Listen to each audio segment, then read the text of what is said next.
The executive chairman of the Winrinwinrin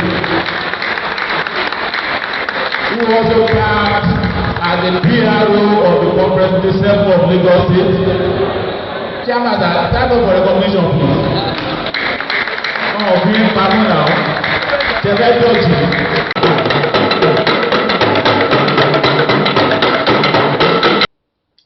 Ayẹyẹ ọdún Igbogbo lábẹ́ àṣẹ bàbá wa His Royal Majesty kábíyèsí ọba Orímádégún Kàsálí Ẹ̀múgoríadé ọba Adébọrúwà of Igbogbo land, Lagos State. Lábẹ́ àṣẹ wọn tí wọ́n ti ṣe ayẹyẹ ọdún Igbogbo ti 2023 eléyìí tí mo fẹ́ sọ̀rọ̀ nípa ẹ̀.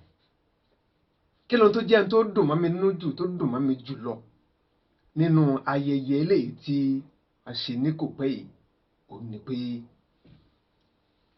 àṣà àti ìṣe Yorùbá eléyìí tí ó jẹyọ níbẹ̀ pàápàá jùlọ láàrin àwọn Ògówẹ́rẹ́ ní ìlú Igbogbo land eléyìí tá à ń sọ yìí ó wú mi lórí púpọ̀.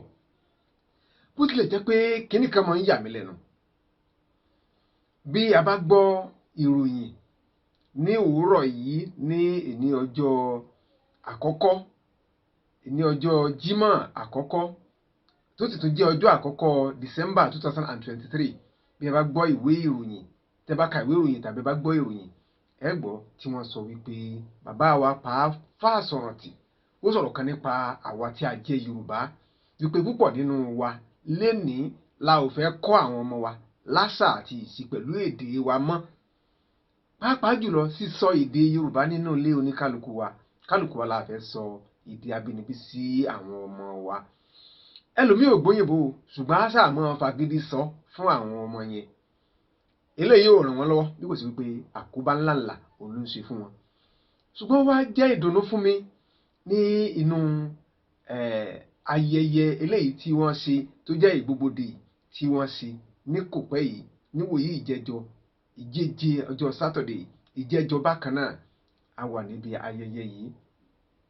Níbẹ̀ ni èmi ti ká fọ́nrán eléyìí tí màá fi hàn wáyìí tí màá fi hàn yín eléyìí tó jẹ́ gbígbé àṣà àti ìṣe Yorùbá gbígbé lárugẹ. Ẹ jẹ́ ká gbé àṣà àti ìṣe wa àti èdè wa ẹ jẹ́ ká gbé lárugẹ.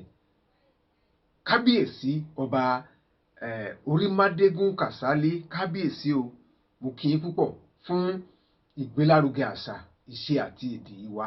Gbogbo àwa tí a pera wa ní ọmọ Yorùbá gbọ́ ẹ̀yin ládéládé lọ́balọ́ba níjòyè níjòyè ẹ má jẹ́ kí èdè àṣà àti ìṣe wa ẹ má jẹ́ kó parẹ́ nítorí wípé wọ́n ní ìlú tó bá fẹ́ parẹ́ èdè àṣà àti ìṣe wọn ló máa kọ́kọ́ parẹ́.